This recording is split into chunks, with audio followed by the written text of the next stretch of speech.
Chapter 11, No. 11, The Sparks of Black. Clang. That wasn't very nice. You could have poked an eye out with that.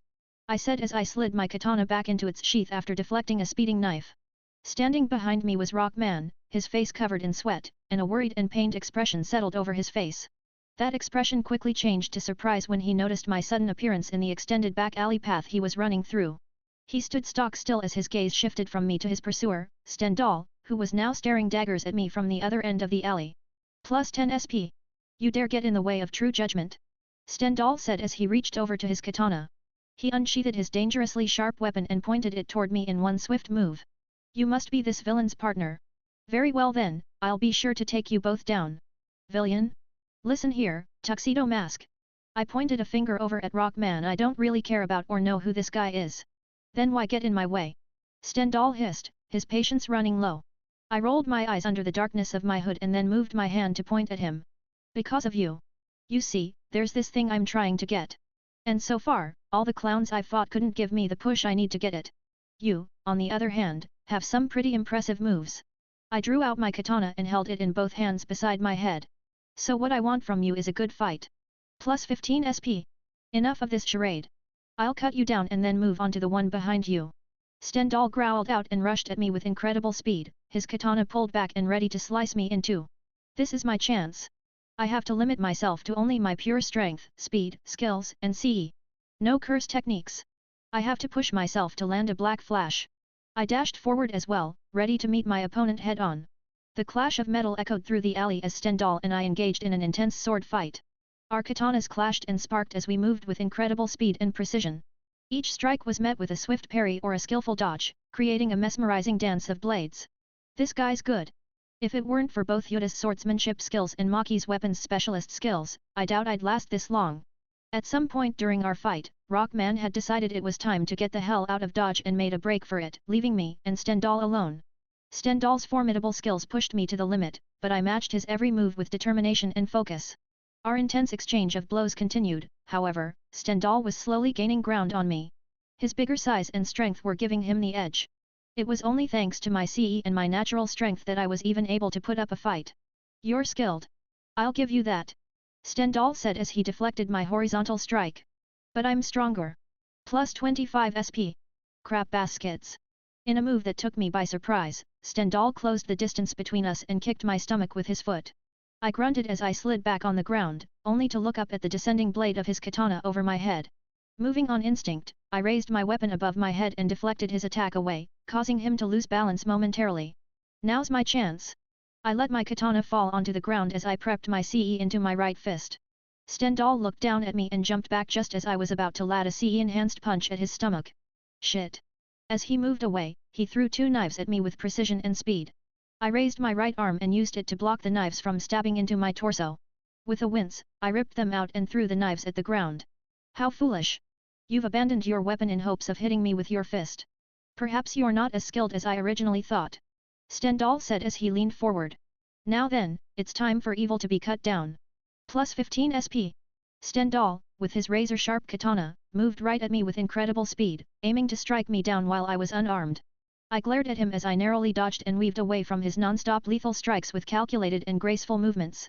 It was taking everything I had to not get sliced or skewered with every attack Stendhal executed.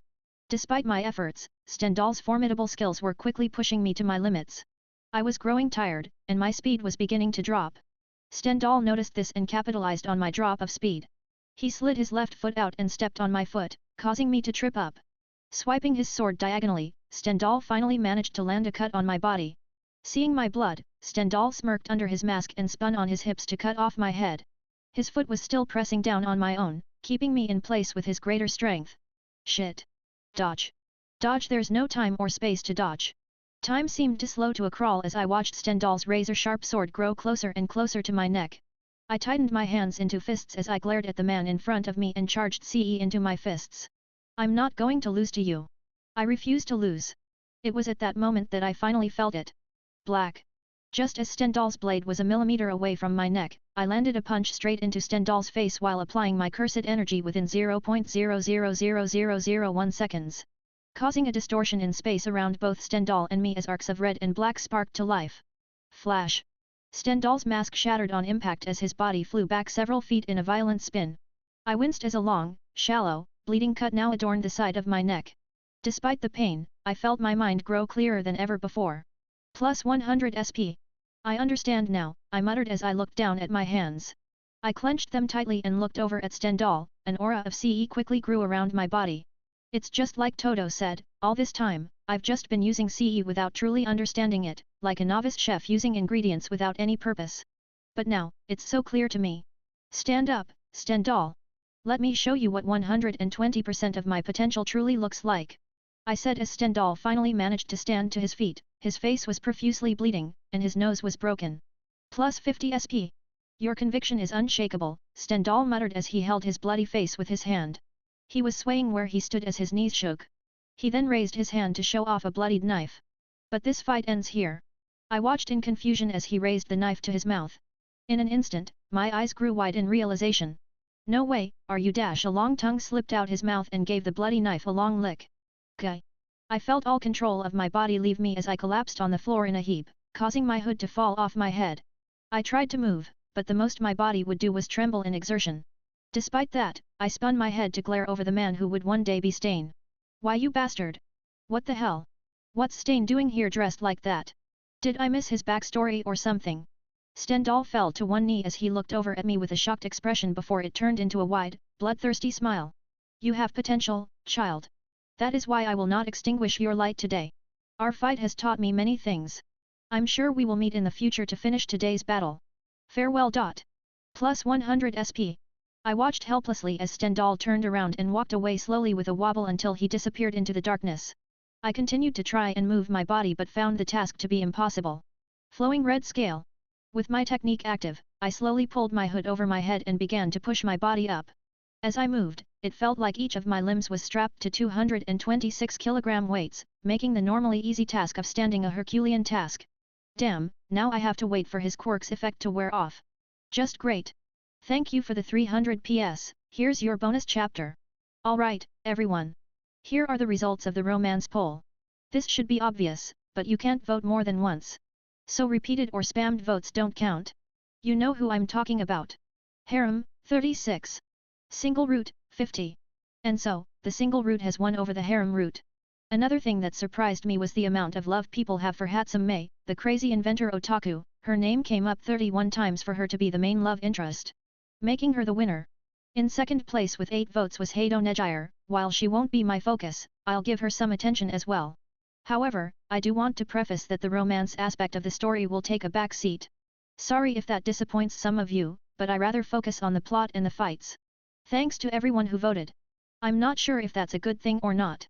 I watched as the small plastic prize ball in my hand slowly shimmered away once I received my reward. In an instant, the slight pain on my still healing neck had become a lot more bearable. With enough focus, I pushed the pain to the back of my mind as if I wasn't even hurt at all. Even so, the injury still stung.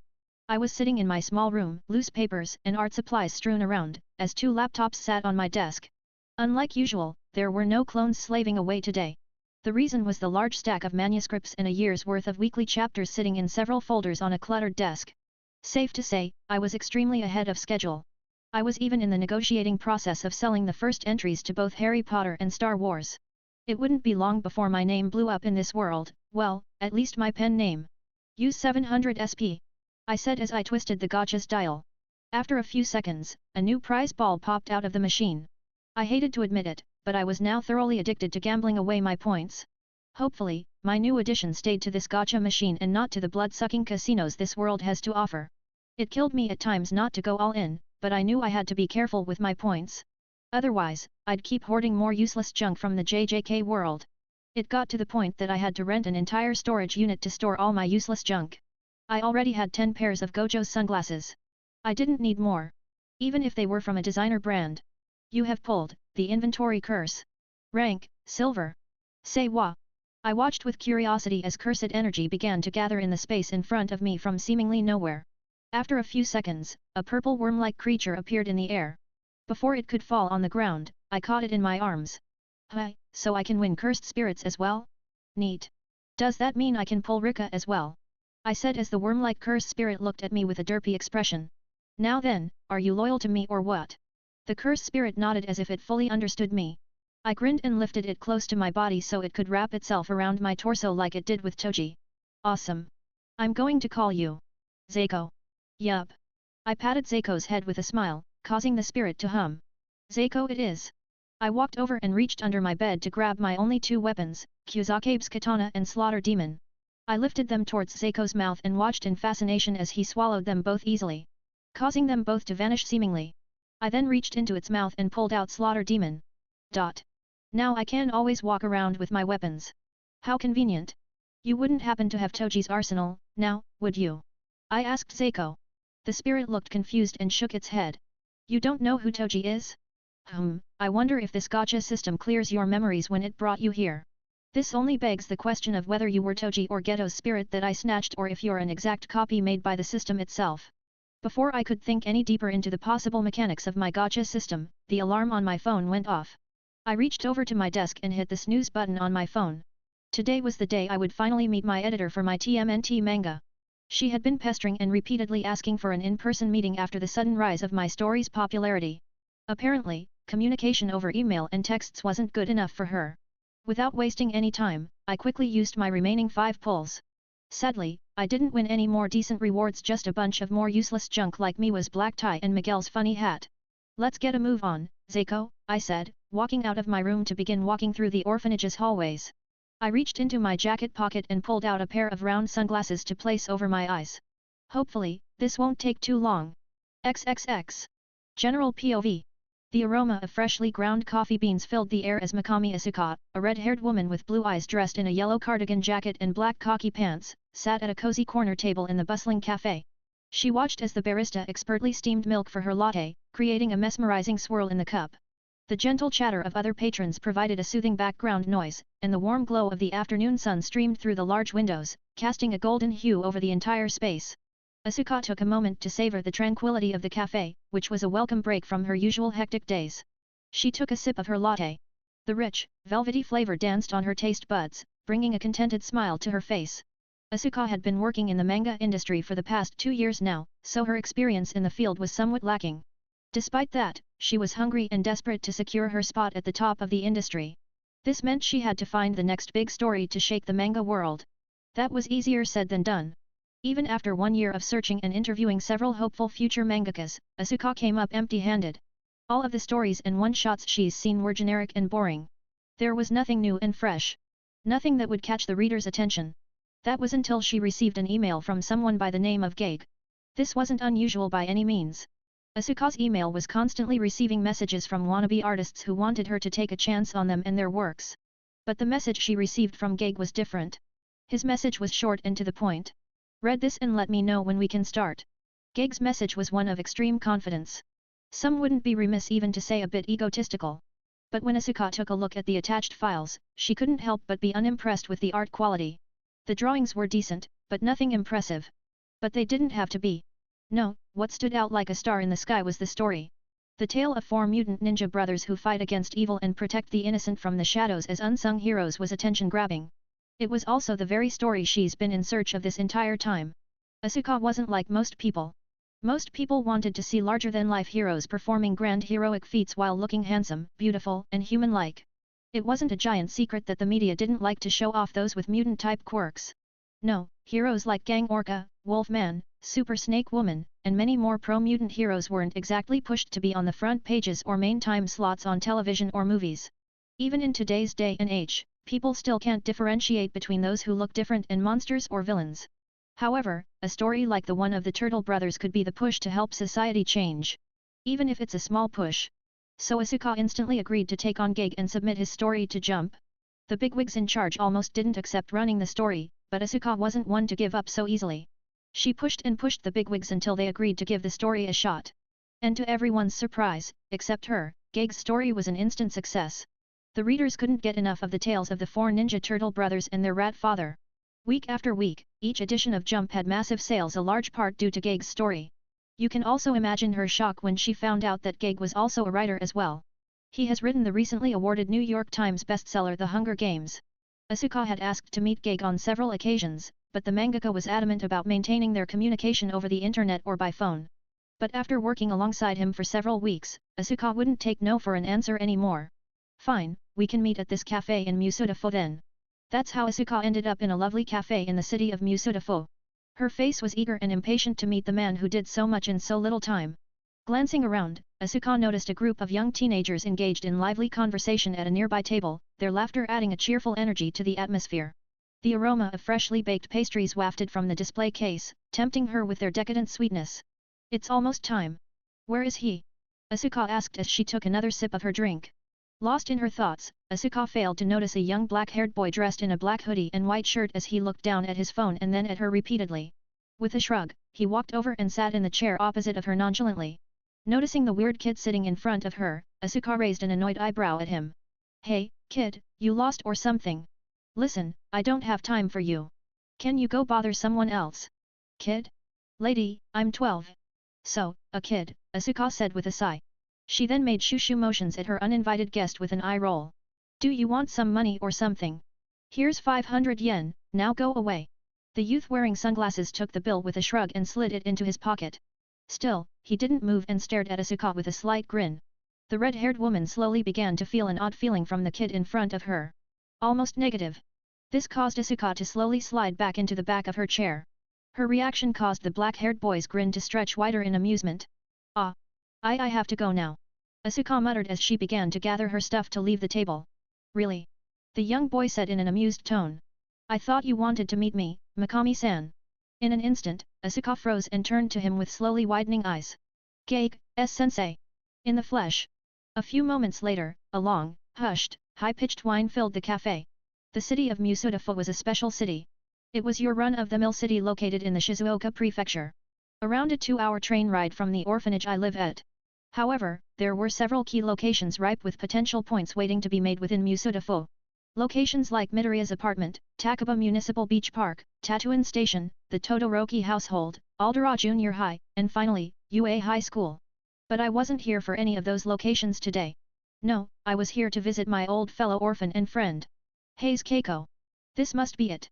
I looked up from the GPS on my phone at the impressive-looking 2-story home. A bag of fancy cookies in my right hand. Not bad. Zeiko grunted from his spot on my shoulder as it also looked over the house. My amusing meeting with my editor, thankfully, only lasted 2 hours. Asuka was a rather fun person to mess with. Unsurprisingly, my young age had thrown her for a loop. While watching her stutter and apologize for being rude was funny, she recovered quickly, and we both got to business. She had tried to sneakily impose some story beats and suggestions for my story, as all manga editors try to do, but I quickly shut that shit down and told her what my plans for my story were. Asuka was surprised that I only had so many chapters in mind for the duration of my story and that I didn't want it to run for years on end. Asuka immediately tried to dissuade me from this due to the sheer popularity of my story. However, when I mentioned that I had another story planned once TMNT was done, she quickly changed her tune and peppered me with questions. This version of Japan wasn't ready for Dragon Ball Z to drop. This one's for you, Toriyama. Your legend will live on in this uncultured world. What do we got here? I stepped forward and read the nameplate by the house gate. Yoshiyuki, it read. I reached out and pressed the doorbell on the house's stone gate pillar and waited. As I waited, I looked over to the house next door, where a black crow was perched on its roof. I nodded at Crow Megami, causing him to nod back. From my calls over the years with Keiko, she had told me that her new family was apparently super wonderful and friendly. They had been very supportive and loving of her. I was happy for her. I truly was. She was a sweet girl who had gone through hell very early on. She deserves some happiness. It wasn't until recently that she insisted I come and meet her family. Something I had been pushing off for as long as I could. Not because I didn't want to. Of course not. No, it was due to how busy I've been lately and my nightly escapades. But Keiko had finally had enough and all but ordered me to come today. Stubborn woman, child. Su-chan. Keiko ran out of her front door and swung open the front gate of her house to jump into my arms. She had a large smile on her face as she tried to squeeze the life out of my body. You're here. You're finally here. You've gotten taller. Plus 5 SP. Calm down, Keiko, I said with a small smile, causing her to laugh. You'll crush my gift. The excitable blue-haired girl jumped back and looked down at the blue bag in my hand. She then grabbed my other hand and dragged me towards her home. I can't wait for you to meet my mother and father. I'm sure you'll love them. They're so nice, and they even let me decorate my own room however I like. Oh. I want to show you my room. Easy there, girl, I said as I patted the top of her head in an attempt to calm down her high levels of energy, just as I did during our time at the orphanage. Let me meet your new folks first. Ah, heh. Sorry. I'm just so happy to see you again. Keiko softly said as we stopped by the front door. Her yellow eyes gazed at me with fondness. I missed you. +5 SP. I kept still and stared at her in stumped silence. A soft, warm feeling grew around my chest. What I felt wasn't romantic. No, this feeling was something else. It was hard to describe, it was nice. I miss Dash. Keiko-chan. Is this the young man you've been talking about non-stop? My eyebrow twitched in annoyance, and I turned to look at a middle-aged couple standing by the door. The man had well-combed brown hair with a light build, he was dressed in casual clothing well suited to being at home. The woman beside him had black hair pulled into a low ponytail. She wore a pink blouse and a long yellow skirt hung down her legs. The couple looked away from their daughter and flinched when their eyes met my own. It seemed that they were able to quickly pick up the negative energy I was producing. Usually, it took most people a few minutes of being around me to notice. You must be, Suda. It's a pleasure to finally meet you, young man. Keiko here has had nothing but wonderful things to say about you. Keiko's new mother said with a smile, seemingly getting over any of the feelings she felt about me. My name is Yoshiyuki Hana. And this here is my husband, Yoshiyuki Kenta. It's a pleasure to meet you both, I said with a slight bow of my head. It wouldn't do me any good to be disrespectful to my friend's parents. +5 SP. +5 SP. Wow, I've never seen you bow to anyone, Su-chan. How rare. I can be respectful. I just choose not to. You've grown up so much, Su-chan. I'm so proud. You do know I'm older than you, right? The Yoshiyuki couple chuckled at our conversations. I, on the other hand, was taken aback. It seems that Keiko has grown rather bold ever since she left. I missed the little girl who hid behind me whenever we had people over. Her newfound confidence was both surprising and amusing.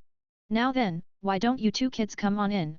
We wouldn't want the snacks Keiko worked so hard to prepare to go to waste, now do we? Mother. Don't tell Su-chan that. +10 SP. XXX. Keiko's room was a cheerful and cozy space. It perfectly reflected her vibrant and bubbly personality. After talking and getting to know Keiko's parents for around 40 minutes, I came to the conclusion that the Yoshiyuki couple were good people. Unlike most people I come across, they barely had any traces of negative emotions. Something I was able to pick up pretty easily, thanks to my abilities as a sorcerer. The two of them truly loved and cared for my friend. A fact that put me at ease. Still, I would continue having Crow Megami watch over her. Just to be safe. Once the Yoshiyuki couple were satisfied after asking me a multitude of questions about myself, they let Keiko and I go up to her room per her request. The walls were painted in a soft shade of sky blue and adorned with colorful posters of her favorite anime characters and bands. A large bookshelf stood against one wall, filled with several children's books and trinkets. A comfortable bed with a bright floral bedspread sat in one corner, accompanied by a plush All Might toy. The room was illuminated by fairy lights strung across the ceiling, casting a warm and inviting glow. A small desk, littered with art supplies and sketches, occupied another corner. Sitting on a chair was the All Might-themed sweater she had received all those years ago.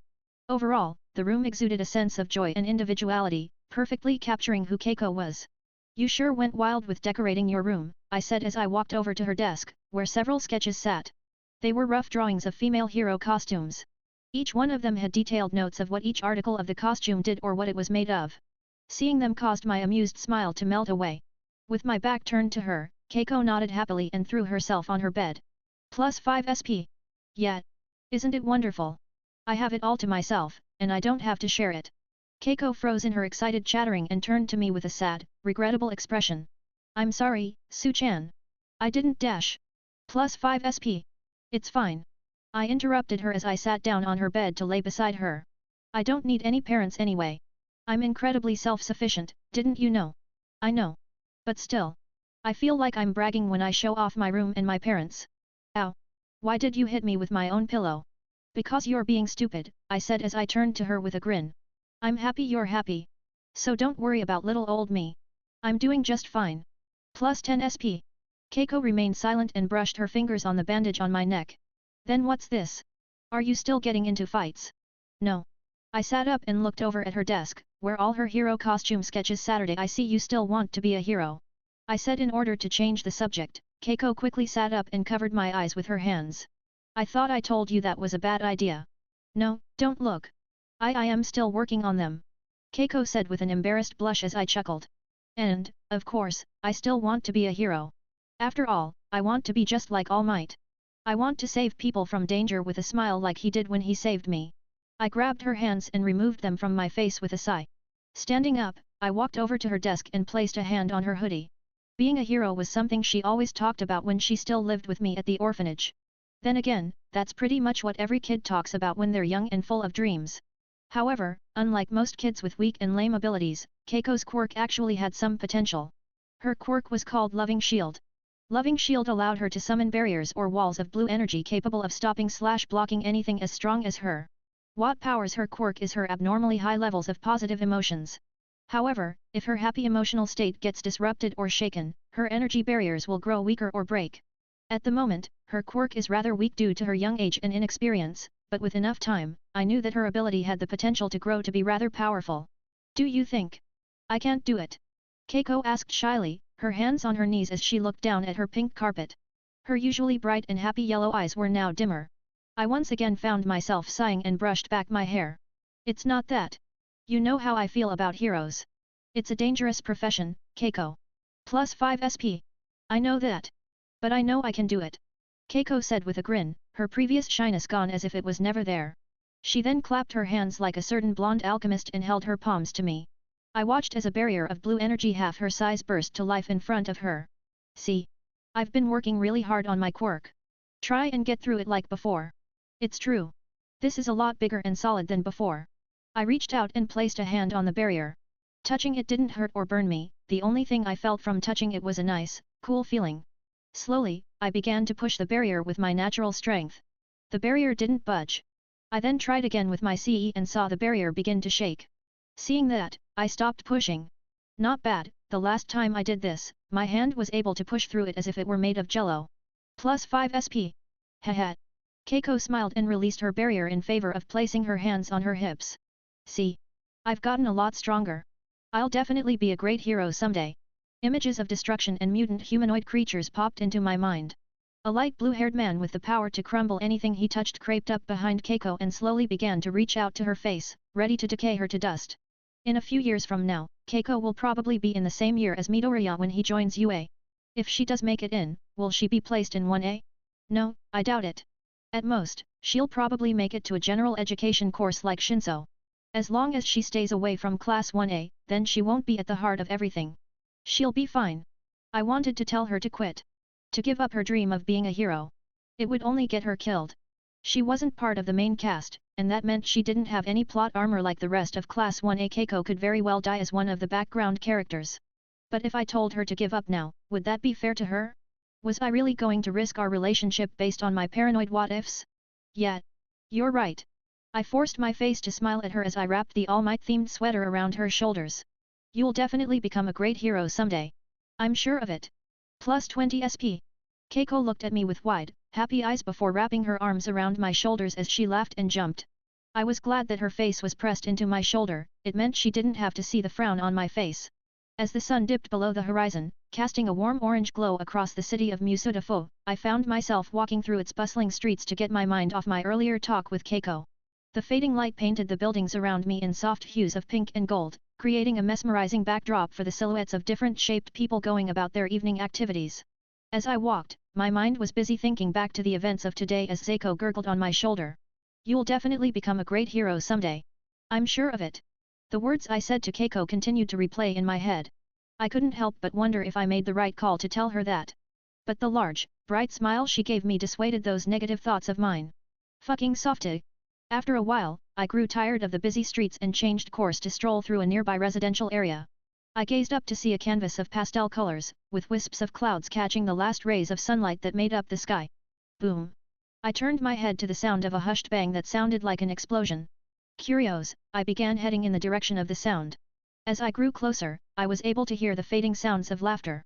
Finally, I came upon a small neighborhood park and saw a green, bushy, haired figure looking down at a smoking notebook standing at the center of the park.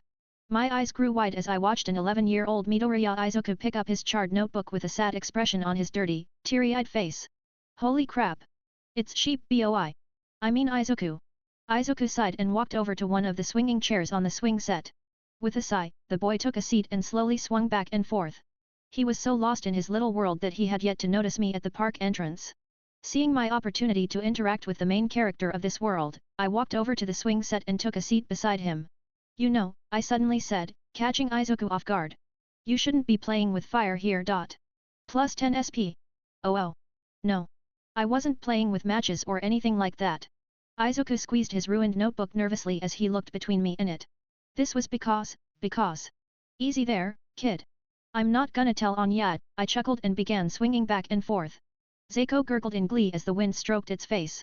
The name's Suda. Shimizu Suda. Kid? But you don't look that much older than me. Izuku muttered and then perked up, suddenly remembering his manners. Ah. I'm Midoriya Izuku. It's nice to meet you, Shimizu-san. Just Suda is fine, Midoriya. I swung lazily and smiled at the soon-to-be nervous wreck. So, why did you ruin your notebook? You got some dirty stuff in there or something? Plus 10 SP.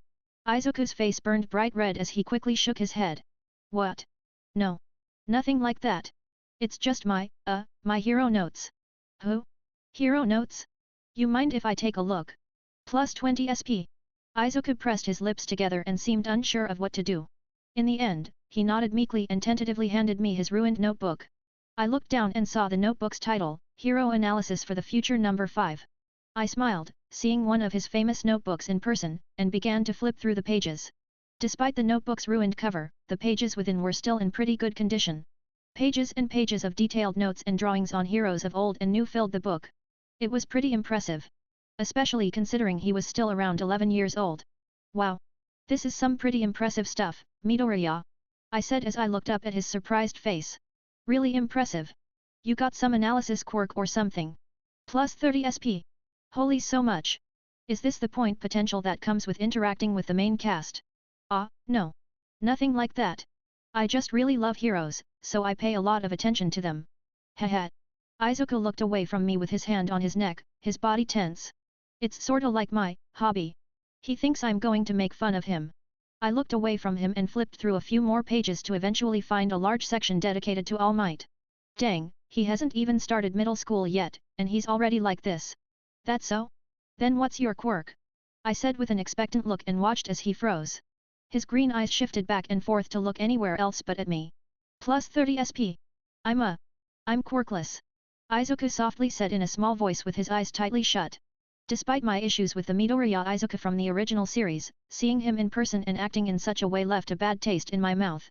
I couldn't help but be reminded of my little brother from my past life. He and Izuku were pretty similar. Izuku jumped slightly when I placed my hand on his shoulder. I see. Well, that makes two of us then. Izuku's eyes grew large at my revelation. Because I'm quirkless as well. Plus 100 SP. Really? Izuku shouted as he jumped to his feet.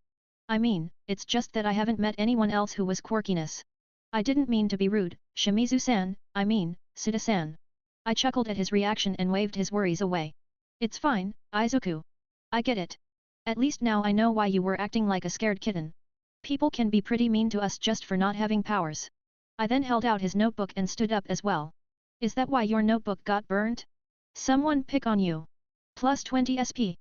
No, Kaken was just, he lost control of his quirk. That's all. If you say so. I said with a tone that told him I didn't buy what he said, causing him to look away. We may be quirkless, Izuku, but that doesn't mean we're worthless. You wanna know what I did when someone looked down on me just because I was born with an extra joint in my dumb toe? Intrigued, Izuku turned back to me and looked at me expectantly. I kicked his ass. You what? Plus 40 SP. This kid's reactions are hilarious. Oh, yeah. I flexed both of my arms and grinned at him. He had this quirk that gave him the ability to make any one of his limbs super strong.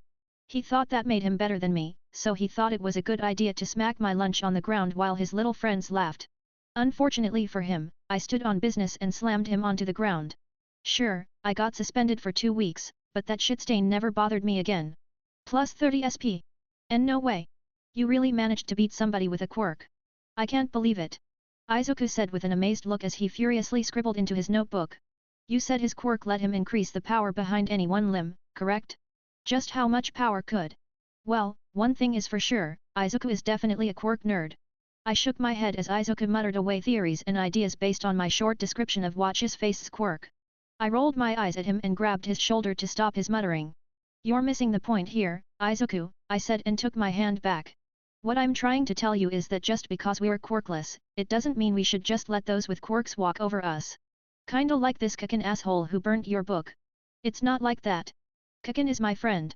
Really? Plus 30 SP. This kid sure is delusional. No wonder he turned out the way he did if this is how he thinks now. Fine, fine. If you say so, broccoli boy. I then pointed over at his notebook and smiled. Quirk analysis for the future. That means you wanna be a hero, right? A hero. Izuku whispered. His eyes were both hopeful and downtrodden. Quirkless people can't be heroes, right? If this was a shonen anime, which it is, this is the moment I give Izuku the words he's been waiting to hear ever since that dickhead of a doctor told him he was quirkless. Hopefully, all those hours of watching Naruto will pay off now. Eraserhead, Sir Nightai, Midnight, and several other heroes mainly use their hand-to-hand skills and hard-earned strength to be heroes. Sure, they have fancy quirks that help them do their jobs, but that's nothing some impressive support gear can't cover for. I said as I looked down at my feet and racked my brain to find the right words to say to this sad little boy. I was never the best at giving speeches or talking. So, I hoped that I was making sense of his overthinking but. So why not? Why can't you be a hero? As long as you put in the work and train yourself to the bone, I don't see why not. Don't let those losers or anyone else put you down, man. I mean, look at this notebook of yours. It's some impressive stuff. Plus 200 SP. Ka-ching. Maybe I'm not so bad at talk no just after all? Do you really think so? Izuku whispered, large tears swelling in his eyes. Can I truly be a hero, too? Sorry, All Might. I'm stealing your line here. I need them points. Papa needs himself the limitless. Yes, Izuku. You can be a hero. Plus 500 SP. Congratulations on earning 500 SP in one go. You have unlocked a new tier. The Platinum Reward tier. 3500 SP will allow you to pull one time for a 50% chance to pull a Platinum tier reward. I ignored Izuku's little sobs in favor of looking at the new system screens in surprise. Slowly, a large, hungry grin grew on my face as I turned to Izuku. Looks like I just found my new golden goose my new friend. Chapter 15, No. 15, Stolen Street Cred. You have pulled, Ryaman Sukuna's poison immunity. Rank, Gold. An excellent pull. Indeed. A very useful passive. Gentlemen, I believe it's time. I looked around at my 4 clones as we all sat on a random round table I found on someone's rooftop balcony. Zeiko sat on my shoulder as usual. A pair of Gojo's shades rested over its derpy eyes. We were all dressed in my jujutsu uniform as we looked at one another with varying expressions. You mean the platinum pull? Clone A said to Clone B as he intertwined his fingers and leaned forward on the table. A high risk, high reward pull. It's a risky option. Ha! What are you? Pussy? I say we go all in. Clone C slapped his hand on the table as he leaned back on his chair. So what if we lose all our points on the off chance we don't pull a reward? What life without some risk? You sound ridiculous. We have a better chance at pulling for a gold tier reward. At least with that, we have 4 chances to win something. Not just one. Clone D shook his head as he crossed his arms. My expression was set in a look that said, I can't believe we were having this conversation. Boss. I say we go for it. Clone B abruptly stood up and turned to me with a large smile. I say we do it. This could be our chance to get one of the 4 techniques on our wish list. Just think about it. We have a 50% chance of pulling the Limitless, the 10 Shadows, Shrine, or Star Rage. Let's become up. I hummed as I looked out at the night sky. The city lights in the background shined brightly. Perhaps even encouragingly. You all had strong arguments and sound points. With all your opinions in mind, I've come to a decision, gentlemen. I say we go for the platinum pull.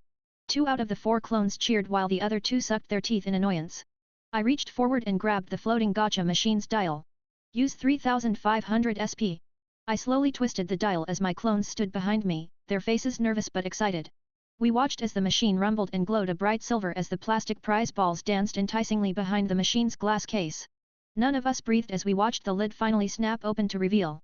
You have pulled, Fushiguro Megami's cursed technique, the 10 Shadows. Rank, Platinum. Yes.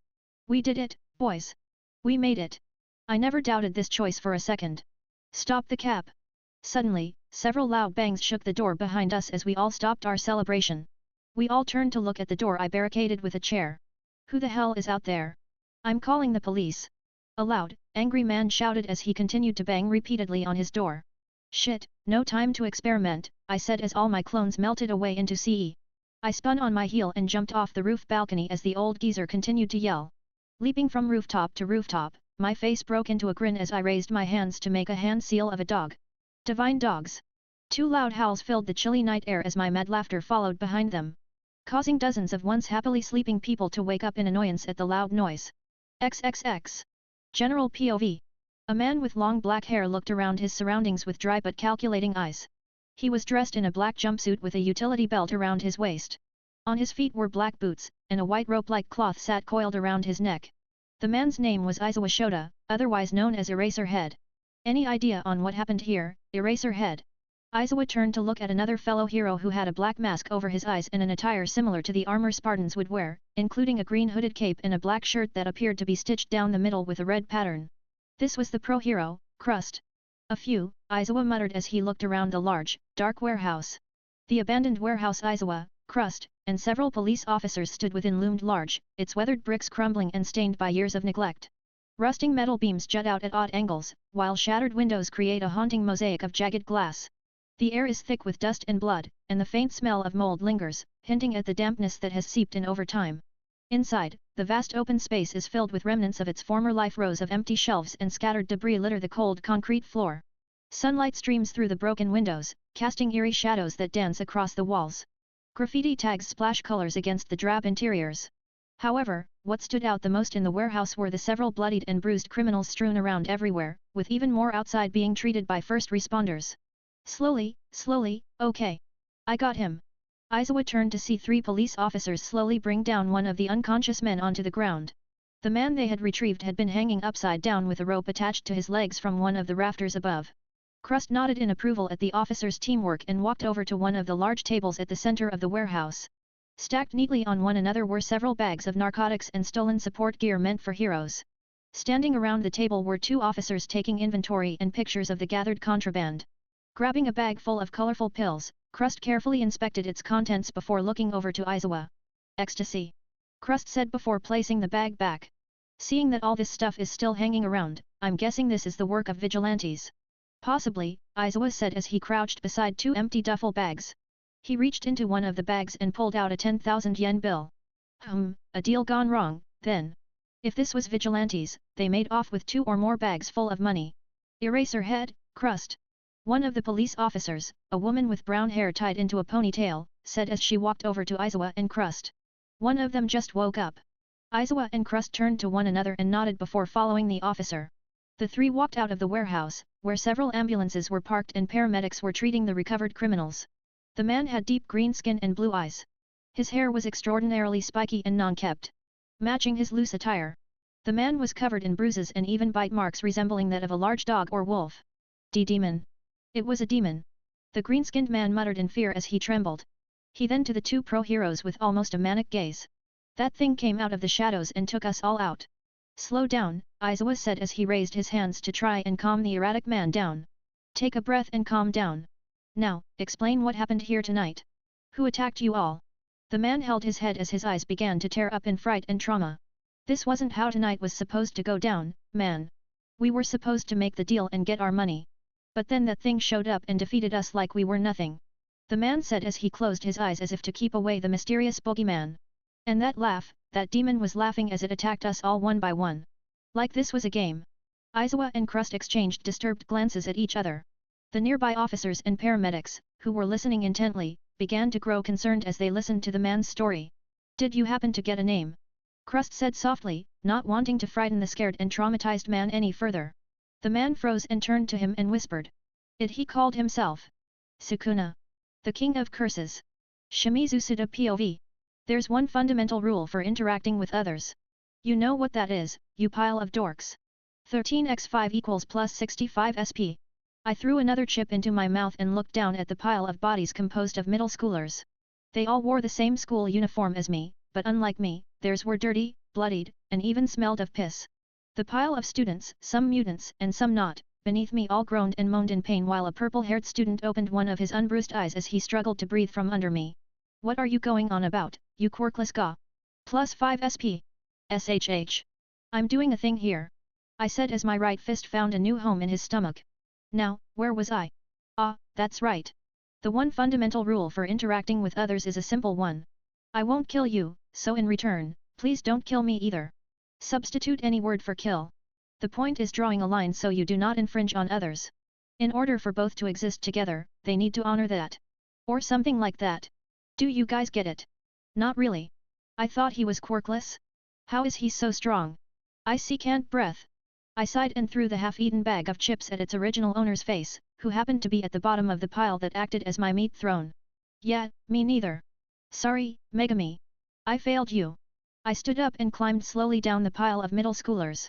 Once I was back on the ground, I looked over at my creation and took a picture. Now, a sight like this would have normally brought attention to the surrounding student body. Thankfully, we were all on the south side of the school, away from all prying eyes and teachers. How did things end up like this? I hear you asking. Things 1, 2, and 3, from where I helped out Watch's face a while back, had a bone to pick with me from when I slapped them silly. So, in retaliation, they gathered up a large group of their scummy friends to teach me a lesson. It was a brief and easy lesson. It took all of 3 minutes for me to kick all their asses without sending them to the hospital. Hopefully, they're quick learners, so I didn't have to do this again. Oi, you three! I pointed at the 3 bozos from before, causing them all to whimper loudly. Why yes! The 3 shouted. Plus 5 SP! Plus 5 SP! Plus 5 SP! This is your last warning. Mess with me again, and I'll rip your balls off. Oh, also, don't mess with that guy anymore, either. Ka whatever, too. You mean, Kagawa? Yeah, him. In fact, I better not hear you 3 or any of you in that pile bullying anyone in this school. Got me. I said in a raised voice as I lifted my pristine knuckles at the large pile of middle schoolers. We understand. The loud, scared reply came from them all. 13x5 equals plus 65 SP. I nodded and walked away from the meat pile to begin heading to work. Unaware of the several hidden onlookers watching from their hiding areas. As I walked, I wondered how long I would continue working for Minato. Money wasn't much of a problem anymore due to my book sales and recently acquired bags of cash, so there was little point in working for the low wage Minato was paying me. But if I did quit, then May and I would have less time to hang out or for me to earn some SP. What to do? I walked straight through the crowds of city folk, their bodies parting the way like the Red Sea. Confusion and nervousness were across their faces as they turned to me as I passed them. Fuck it. I'll keep working there. I owe Minato for the chance after all. I nodded as I reached the street where Hatsume's mechanical repairs and such was located. Yeah, that's the reason. It's not because I enjoy being around the crazy tornado that is Hatsume and not being alone. Yeah, the cope is real. I walked through the store's front door and heard the familiar bell chime. What do we get going on today, Hatsume-san? Minato grinned at me as he looked up from the compound motor he was working on. Ah, Suda. You're here. Heitake-san brought in a deep fryer from his restaurant, which has been giving him trouble. Can you take a dash? Suda. I brazzed myself as a blur of pink crashed into me. I looked over my shoulder to see May's smiling face covered in dirt and grime. It's ready. Baby number 18 is ready. You have to come look. Plus 5 SP. Hello to you too, May. I said as May let me go in favor of grabbing my hand to pull me off towards the back of the shop. Minato sighed and stood in her way, a dirty rag in his hands. Not now, May. Suda has some work to do first. Ha? Nah. My baby is so much more interesting than that. Suda is here to work, May. Not to help you invent future lawsuits. I resent that. I laughed at the father and daughter duo as they bickered about how I would spend my time today. May and I were so caught up in the moment that we didn't realize our fingers were intertwined. I lazily moved left and right from the ridiculously slow, uncoordinated punches my green cash cow threw. I had my hands behind my back as I spun to the side and stuck out my foot, causing Izuku to trip forward. Ah! Izuku grunted as he rolled on the floor. This may be harder than I thought, I muttered as Izuku stood up. His clothes were covered in dust and dirt while a few stray leaves from the trees around us poked out from his bushy hair. Up in the tree branches watching us were 3 crows hidden within the leaves. As they watched, their little heads scanned around the area. The green one should just give up. He's got 2 left feet. Nah, he'll get it soon. Salmon. I ran a hand through my hair and watched as Izuku patted his clothes. Once he gathered himself, he took a deep breath and rushed me again. As I watched, a lone thought popped into my head. This kid is uncoordinated as heck. Izuku, stop throwing all your weight behind your punches. I looked around the public park we were in and smacked another sloppy punch of his. I then tapped his forehead with my 2 pointer fingers, pushing him back onto the ground. Gah! I am trying. I'm just not good at this. All Might makes it look so easy. He beats the villains up in one punch. Izuku said as he remained seated on the floor. He then smiled and punched the air. He would just yell smash and bam. The day is saved. Yeah, but he's All Might. He can punch a hole in the atmosphere. I walked over to him and picked him up from the scruff of his shirt like a dog. You, on the other hand, can barely do 10 push-ups without looking like you're about to pass out. Sorry. I sighed and placed my hands on his shoulders. Don't be sorry, Izuku. Be better. Don't sue me, Santa Monica. Plus 50 SP. Izuku looked at me with wide, awestruck eyes. Immediately, he nodded with renewed vigor and raised his arms into a poorly executed boxing stance. A far cry from the stance I taught him. But hey, he'll get it eventually. You see, for the past month or so, I've taken it upon myself to help my golden goose my friend, to train up his skills and strength. My goal was to have him be in a much better state than in canon for when he receives All Might's quirk. It's the least I can do. He was the reason I got the 10 shadows. That and I need to earn back my points after losing 7000 SP on those 2 failed platinum pulls. Who knew my luck would run dry after that first pull? Damn, gotcha. You unforgiving bitch. Okay, let's take things slow. I stepped back and placed my hands behind my back. This time, focus on your footwork and balance. Just keep up with me, and don't worry about landing a hit. Just stay on your feet, and don't let me trip you. Got it. Got it. For the next half hour, Izuku's performance has taken a turn for the better. This time, he focused his attention on staying on his feet and maintaining his balance. The times he did begin to lose his focus, I simply smacked his face lightly to bring back his focus. We continued on like this until his relatively short stamina finally ran out. With Izuku panting on the ground, I strolled through several trees to the area where I had left the red cooler I had brought and grabbed 2 water bottles. As I closed the cooler's lid, Chromaki sent me a vision of 3 newcomers approaching Izuku and my location. Walking towards us were Bakugo and 2 of his followers.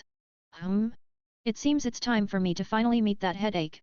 Thanks to Chromaki, Crow Inumaki, and Crow Panda, who was a crow and not a panda, I always had a clear view of my surroundings thanks to their overwatch. Those 3 made it almost impossible for anyone to sneak up on me without some sneaking quirk or super speed. What the hell? Deku? The hell are you doing out here? Keikakan. Wow, it really is Deku. That's what I get for choosing the local public park near Izuku's apartment. I rolled my eyes and walked back to where I had left Izuku and found the spiky-haired, somehow fan-favorite, angry Pomeranian himself. Bakugo Katsuki. Oh, and his 2 cronies, too. My opinion of Bakugo Katsuki from the original series was that I didn't like him. The guy was an asshole to Izuku just because of his dreams and his quirklessness. The guy even told the green bean to kill himself. Not to mention the way he treats others due to his perceived greatness. And don't give that but he had so much pressure on him to succeed bullshit. That doesn't give you a pass to treat those around you like trash.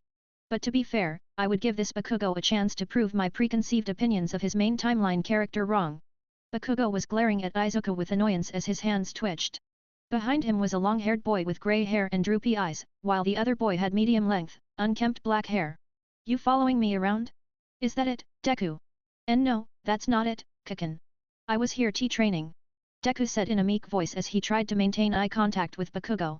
The 2 cronies behind the blonde chuckled as they watched Izuku shrink into himself. Training? Don't tell me you still think you can be a hero. I told you that a quirkless nobody like you has no chance of ever being one. So give up already. Bakugo screamed as he got all up into Izuku's personal space as small explosions popped in his right hand. Never mind, fuck this guy. Kakakan, I dash. Okay, I walked out from behind the tree I was standing behind, surprising the 3 newcomers. That's enough, you barking Pomeranian. The hell did you say? Bakugo yelled as he ignored Izuku and stomped over to me. He was trying to look intimidating, but seeing an 11-year-old throw a tantrum was anything but intimidating. Who the hell do you think you are, you extra? Yush. This is grating. Kakan, wait. He's my dash. Shut it, Deku. I'm talking here. Izuku flinched as Bakugo turned to him with an annoyed, angry scowl. I rolled my eyes at Bakugo's constant screaming and rubbed the side of my head. Man, you're so damn loud. Why is that? You hard of hearing or something? I said as I walked over to Izuku and held out the water bottle in my hand. Izuku looked down at the cool beverage and accepted it numbly.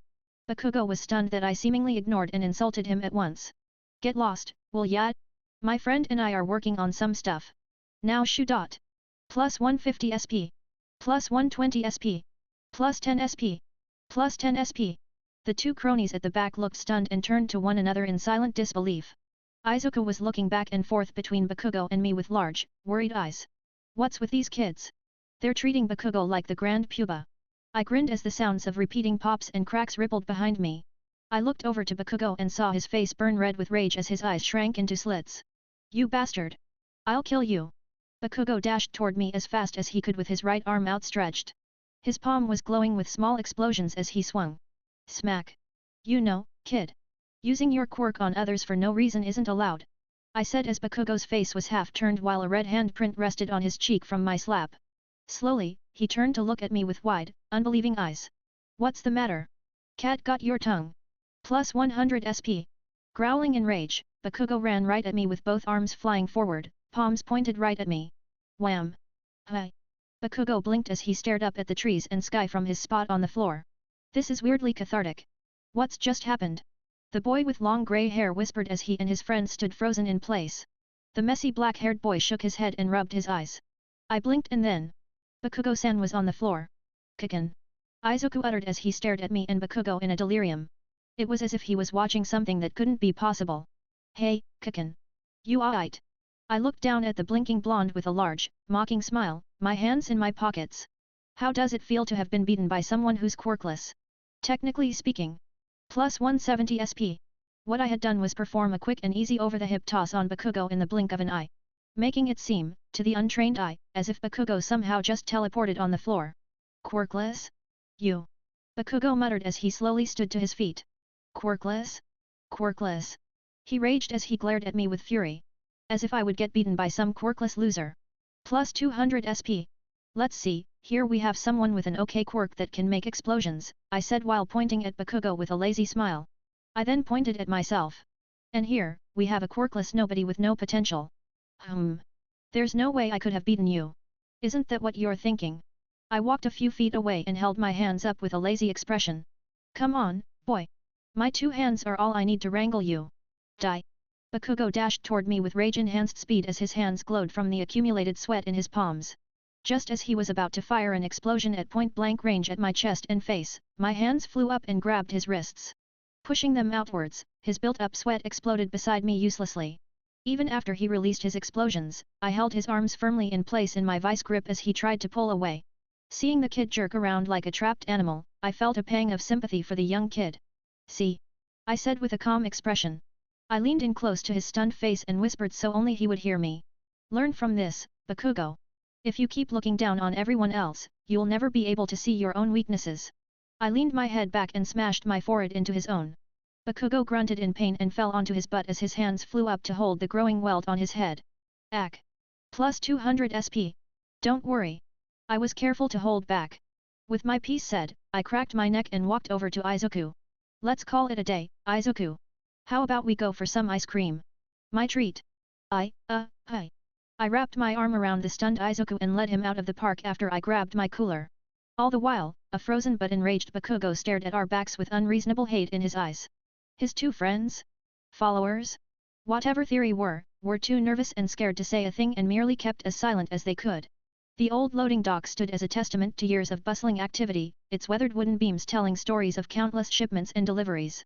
A faded sign hung above, its once bright letters now peeling and barely legible, hinting at the dock's long-past glory days. Rusting metal fittings and heavy chains lay scattered around, remnants of the machinery that had once clattered with life. The air was thick with the scent of salt and aged wood, mingled with the faint aroma of oil and the ghosts of cargo that had been stacked high. Moonlight filtered through the gaps in the corrugated roof, casting streaks of light across the dark, cracked concrete floor. Pock-marked walls bore evidence of time's relentless march, with streaks of moss creeping in where rainwater had seeped through. A few scattered crates, long forgotten, sat in the corners, their once bright colors dulled by the passage of time. Ho ho! Not bad. A large, pot-bellied man grinned as he looked inside one of the parked vans beside one of the loading bays. Sitting within the van were 10 young children with their limbs tied together with rope, their mouths were covered with tape while their eyes were covered with blindfolds. A very nice group tonight. Great work, as usual, Okumura-san. Okumura, a woman dressed in a two-piece business suit with long black hair and green eyes, smirked as she walked over to the other van. I aim to please, Satoshi-san. There are so many desperate parents in a rush to begin their kids' hero careers that they'll more than be happy to hand them over to a hero recruiter. Okumur nodded to the two men standing beside the back doors of the other van. One of the men nodded and opened the back door to reveal another group of bound, scared children. Seeing this, Satoshi laughed and stepped inside the van to inspect the children. The bound children were all shaking in fear as they sniffed and cried underneath their bindings. Satoshi stepped in front of a young brown-haired boy with dove-like wings on his back. The man then brushed the boy's wings slowly with a malicious grin. Yes, very nice. I think I'll give this one a run before we turn them in. Satoshi said lecherously, causing Okumur to look away in discomfort. Remember that these kids bring in more profit if they're pure, Okumur said nonchalantly. Yeah. It's fine. It's been a while since my last one, so I'll eat the pay cut. Satoshi said as he licked his lips. With a chuckle, he stepped out of the van and closed the doors behind him. Alright. I'll take it from here. Satoshi pulled out his phone and tapped its screen. A soft ding pinged from Okumur's phone as she watched a large amount of money be deposited into her secured bank account. I'll let you know when the next batch is ready. Okumur said as she turned away to begin walking over to her parked Honda across the street. Alright, boys. Let's get moving. I want to get to Hokkaido before morning. Satoshi said as he turned to look at his two men, only to find them missing. In an instant, all the surrounding street lights that illuminated the area exploded. What the hell? Where the fuck dash? Crack. Satoshi jumped back in fright as Okumur's body fell directly in front of him from above, causing her to yell in pain as her right leg was snapped to the side. The woman screamed as she lifted herself up to look over to Satoshi. Ah! Help M dash! Piercing blood! Satoshi's mouth opened in a silent scream as Okumur's head burst into a gory mess as an impossibly fast line of blood pierced through her skull. Satoshi took several steps back but then froze when the two thumps echoed behind him. The pot-bellied man, against his better judgment, turned to look behind him. There, lying on the ground with their bodies ripped to shreds as if they were mauled by a pack of dogs, were his men. How many? A low, dispassionate voice said from behind Satoshi, causing the man to jump. Satoshi watched in fear as a dark, hooded figure slowly emerged from the shadows. How many kids have you taken? I don't. Satoshi struggled to say before the hooded figure swiped his arm up. Two incredibly swift lines of blood flew through the air and stabbed through Satoshi's knees, causing the man to yell in pain and fall to the ground. The hooded figure then pulled his arm back, and the two lines of blood retracted into his jacket sleeve. Whatever. It doesn't matter. The hooded figure said as he walked over to the bleeding Satoshi. The figure reached down and took Satoshi's phone. The pot-bellied man pushed himself up as the hooded figure nodded over at, nothing? Satoshi blinked in confusion and looked back at his attacker. Do it slowly. But drag him far away. I don't want the kids to hear. The hooded figure said and turned away. Satoshi was left confused, but he suddenly felt his arm explode in pain. Aik! He looked over to his arm as several bleeding puncture wounds covered his skin. A sharp, jerking motion then pulled him to the ground as his body was quickly dragged along the ground by an invisible force. Gah! What is this? Let me go. Satoshi turned his head back to the hooded man's back as he crouched next to the bodies of his men and Okumur. Without warning, their mangled bodies exploded into bright flames. The fire didn't last long because their bodies were reduced to ash in a few seconds from the intense heat. That was all Satoshi saw before he was dragged around the corner towards the pitch-black entrance of one of the loading dock's abandoned electrical rooms. The door then slammed itself closed, stifling Satoshi's bloody screams of agony. XXX. Shimizu Suda POV. All done. I looked down at my divine dogs as they ran over to me from around the corner. They barked and nodded at my question as I looked down at the ugly man's phone. Good. Now then, what should we do with these kids? I walked over to both of the parked vans and pulled open their rear doors. Sitting inside both of the vehicles were around 19 or so kids. Each of them tied, blindfolded, and gagged. I stepped back to look around the old loading bay and shrugged. I reached into Zeiko's mouth and pulled out one of my many burner phones to dial the police. Hello? So, there's two vans full of kidnapped kids in the old loading dock by Toyohashi City. Huh? My name? Sorry, can't give you that. Just send several of the boys in blue here, okay? I hung up the phone and crushed it into pieces. The sounds of whimpering and silent crying grabbed my attention as the kidnapped kids leaned on one another for comfort. There were children ranging from 6 to 10 years old. All of which didn't seem to have any mutation-based quirks with the exception being the small boy with wings on his back. I looked around the area and saw that there weren't any traces of the violence that had just happened. Which was good, I didn't want to traumatize these kids. Alright, kiddies. Let's get you out of there. Over the next 5 minutes, I helped each of the kids out of their binds and took off their gags and blindfolds. Throughout the process, I slipped off my hoodie in favor of wearing my black Spider-Man mask. I didn't want to risk these kids recognizing me after tonight. My divine dogs were off in the background, keeping watch in case any more of the kidnappers' crewmates showed up. Once they were free and off the dirty old vans, the group of kids all looked around with fear and anxiety, which was fair. We were in some dark old loading dock with no light. One of the children, a little girl with bright blonde hair, walked up to me nervously. You mister? Are you a hero? The little girl asked, gaining everyone's attention. A hero? I said as I crouched down so I would be at their eye level. I suppose, from your perspective, I am. 3x19 equals plus 57 SP. See, I told you a hero would save us. Yet. We'll get to go home soon. My words caused a domino effect as all the kids visibly relaxed at the implication I was a hero. They all began to chatter happily and surrounded me to ask dozens of questions. The little blonde girl in front of me sighed in relief and smiled at me widely. Thank you for saving us, Mr. Hero. The little girl said. I'm Haru. I didn't ever give up hope that a hero would come save us. Yet. A hero. Mr. Hero, your costume is so cool. What's your hero name, mister? Okay. I held my hands in front of me in an attempt to calm them all down. Take it easy. My hero name? Well, I don't really have a hero name. But you kids can call me Sukuna. How's that? 3x19 equals plus 57 SP.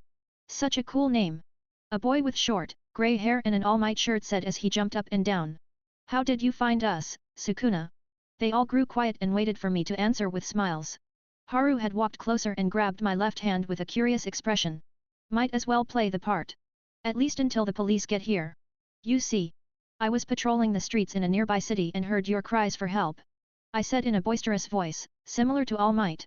I ran straight here in a flash and took down the evil villains. They all ran away crying at the sight of my power. My claims caused everyone to cheer and yell in excitement. They showered me with praise and asked questions about what my quirk was or if I knew any other pro-heroes. I laughed and indulged in their little questions for several minutes before the sounds of approaching police sirens could be heard. We all looked over to see flashing red and blue lights glow behind the loading dock's main building. Okay, kids. I stood up and brushed some of their heads gently. You all have to wait here for the nice police officers to take you all home, okay? Huh? Aren't you going to stay? A young boy with brown hair and dove wings, his name was Oki Katsu, said with sadness, causing everyone to whine and plead with me to stay. Please stay, Mr. Sukuna. I want to. I really do. But the policemen and women will take good care of you all. Besides, I think I hear more cries for help. You all want me to go save them like I saved you, right? I said gently, causing the children to pout. Thankfully, they understood what I said and parted the way for me to leave. As I began to walk away, I turned back and looked at Haru. Haru, keep an eye on them for me, okay? I said with a thumbs up, causing the little girl to nod and return the gesture. Plus 5 SP. I will. Now go save the day, Mr. Sukuna. I smiled behind my mask and made a show of powering up before leaping onto the roof of one of the vans before jumping onto the rooftops of the loading bay's main building. All the kids waved goodbye as several police cars and ambulances came to a stop several feet away. Dozens of officers poured out and approached the children with worry. Quickly and carefully, they guided the children to the paramedics to be checked and treated. I watched all this go down from the shadows on the rooftop. My divine dogs and crows were beside me as we peered down. I then pulled out the phone I took from the ugly, pot-bellied man and glared at the list of contacts on his phone. My eyes focused on the contact named Boss Man. It wasn't my intention to play hero tonight. Running into these kids had been a coincidence from my usual nightly training routine. From what Chronobera found, I thought this was a simple drug deal for me to bust. But it turned out to be so much more. Human trafficking, kidnapping, and other horrible crimes against children were something I detested now and in my previous life. So when I saw that these vans held several tied-up children, I acted and executed all these rabid dogs without mercy. My actions tonight had stopped Haru, Katsu, and all the other kids from tonight from disappearing and falling into the darkness of human evil due to the agendas of money-hungry degenerates. But seeing this long list of contacts on the corpse's phone, I knew that this wasn't the end of their operation. No, this was just the tip of the iceberg. I was no hero, and I knew that. But that fact just made what I was going to do next even easier. Let's go hunting. 2 years later. General POV. The narrow alley was slick with rain, the asphalt glimmering under the dim streetlights as a middle-aged woman with black hair dressed in a blue raincoat ran. The woman's name was Fujoka Hisoka. Known in the underground world as the Coil, she operated under a veil of secrecy, leaving behind nothing but whispered tales and a trail of chaos. Her background was shrouded in mystery, some said she was a runaway with a sharp mind and a fierce ambition, while others speculated about a more sinister lineage. Regardless of her origins, she had a talent for slipping through the cracks of society, always one step ahead of the law. Her expertise lies in cunning heists, drug trafficking, embezzlement, murder, and human trafficking. Especially involving those with children with promising quirks. With a quick wit and a calm demeanor, Hisoka navigated the complexities of the criminal underworld, forging alliances and manipulating rivals to serve her purpose. Despite her darker traits, she was incredibly loyal to her boss. Hisoka would never do anything to put him at risk or capture. Even from the infamous demon god himself. The king of curses, Sukuna. The very same demon that was chasing her down like prey. Hisoka's heart pounded in her ears as she sprinted through the shadows. As she ran, she looked back in fright only to see nothing behind her. Despite that, she continued running. Her grey eyes were wide with fear as they looked around wildly. She turned sharply, narrowly avoiding a trash can that clattered to the ground behind her. The adrenaline surged through her veins, propelling her forward. Every breath felt sharp in her lungs. With a grimace, Hisoka crouched low and jumped onto the wall to her right, and springboarded herself back and forth down the alley. Hisoka's quirk, repeated hopping, allowed her to use her legs like coiled springs to jump off nearby surfaces, similar to a pinball, to travel at greater speeds. The scent of damp concrete filled the air as she bounced past a closed shop front, her mind racing to find an escape route. Hisoka's instincts kicked in, she veered to the right, cutting through a narrow pathway that twisted between two buildings with a long jump. The darkness enveloped her like a cloak, but she knew her pursuer was relentless. She knew once the demon god found you, he would stop at nothing to get you. Hisoka didn't want to end up like all her now dead crewmates. All dead at the hands of that man. Suddenly, she heard what sounded like a crow's caw above her, causing her to look up and momentarily lose focus of her quirk, sending her crashing along the wet ground in a painful roll. Hee hee. Go on, get up and run. Run. Hisoka quickly crawled to her feet at the sound of the voice. Panic, fear, dread, and many more emotions surged within her. She needed a plan. She needed to escape. I don't want to die. Hisoka screamed in her head. Up ahead, a chain-link fence loomed. She leaped toward it, fingers gripping the cold metal. Just as she scrambled over the top, something solid coiled around her left leg and pulled her back. Ah! Let me go. Hisoka's chin slammed on the hard ground, causing her head to swim as the pain of her body being dragged along the rough ground pulsed. Looking down at her leg, Hisoka saw a thick red liquid-like rope tied around her leg. She couldn't help but wonder if that was blood. Her eyes followed the rope to its point of origin, only to find a shadowed figure down the alleyway. The visage of the mysterious figure caused a wave of panic through her. It was him. It was Sukuna. The very man who threw a large portion of Japan's underworld into uncontrolled chaos. The killer of criminals and villains alike with no mercy. No. No. Let me go. Reaching down, Hisoka tried to remove the red rope from her leg in a frenzy. Her once well-manicured nails dug into the rope in her skin, but the most she did was scratch and rip her flesh. Leaving the rope undamaged. Hot tears streamed out of her eyes as she finally came to a stop. Slowly, she looked up at the pair of cold, amused eyes looming over her. Well, that was fun. Sukuna's low, rough voice said as he reached down and grabbed the top of her head with his gloved right hand. Hisoka whined and fought to remove his hand from her head, but his grip was ironclad. The man, no, the demon before her, then effortlessly lifted her up and held her above the ground, the pressure around her skull increasing. Hisoka whimpered as she desperately tried to remove the demon's hand from her person, but she then made the mistake of looking down at his face in her panic, causing her to freeze like a rabbit. A wide, merciless smile looked at her in amusement as his black eyes peered straight into her soul from beneath the black hood and high white collar. What stood out the most were the sharp, black tattoos that adorned his face. Now then, enough games. Where's your boss at? Oh, and I suggest you answer me quickly. It'll hurt a lot less if you do. XXX. Shimizu Suda POV. I let out a deep, long yawn as I used my hand to cover my mouth. I then smacked my lips and blearily looked around the empty storefront of Hatsum's mechanical repairs and such. I was wearing my work uniform over a pair of casual clothes, the uniform being a simple black apron. You getting enough sleep, Suda? Minato asked me from his spot on a stool where he was watching a baseball game from the small television set on the far left counter. You know, a young man like yourself needs his full 8 hours to develop properly. Oh, yeah? How many hours of sleep does May get?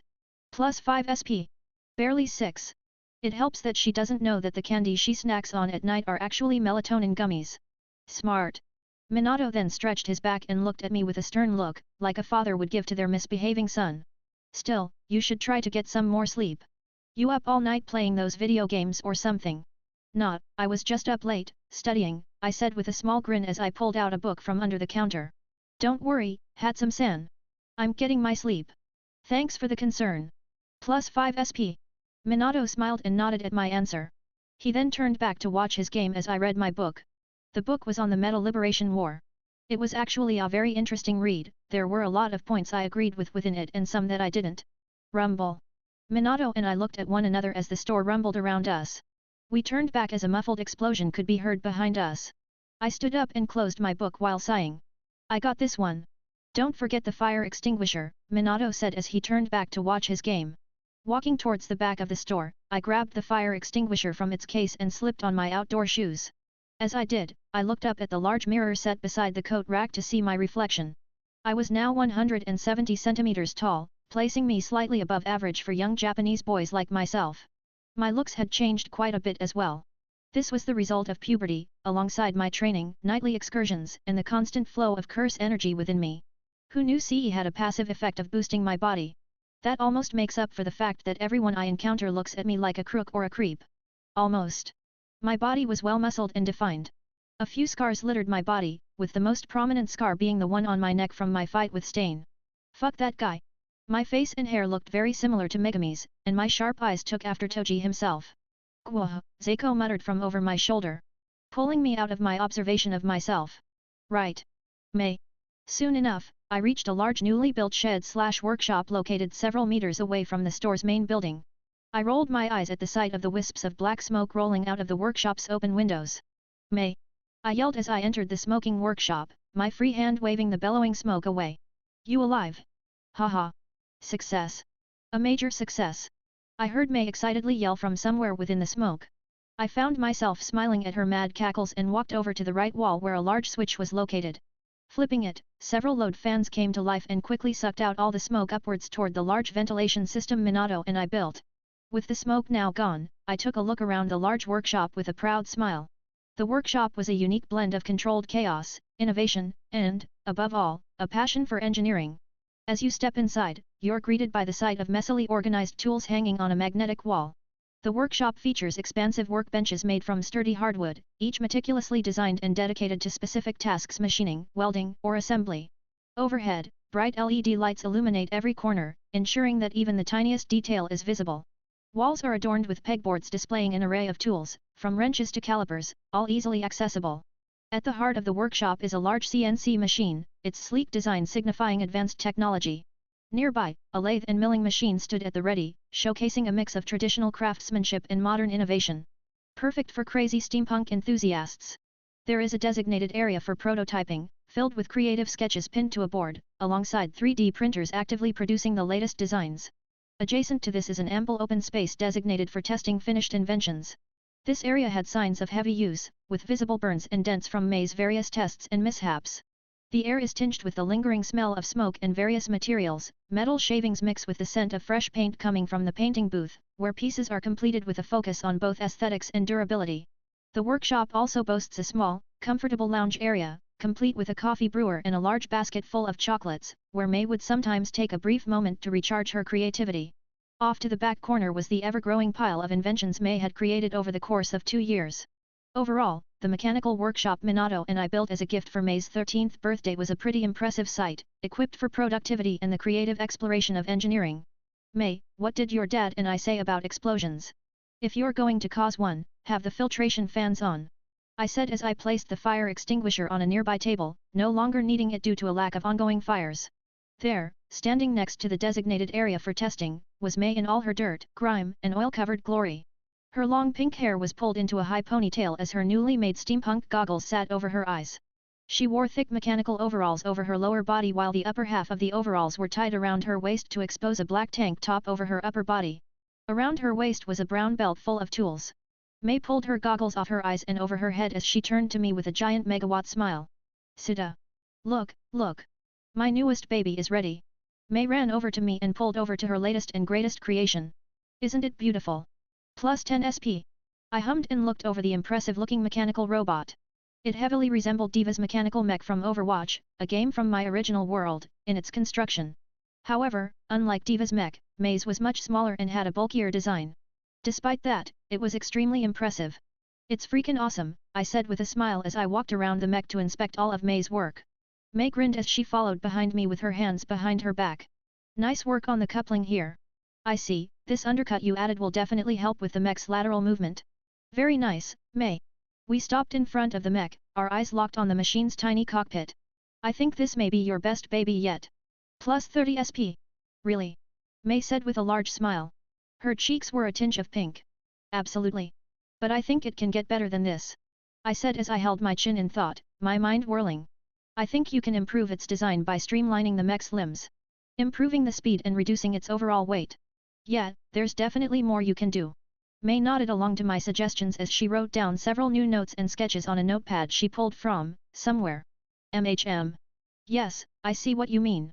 Frankly, I felt I could have done better with the size of my baby's arms and legs, but then I wouldn't be able to include the missiles and booster jets.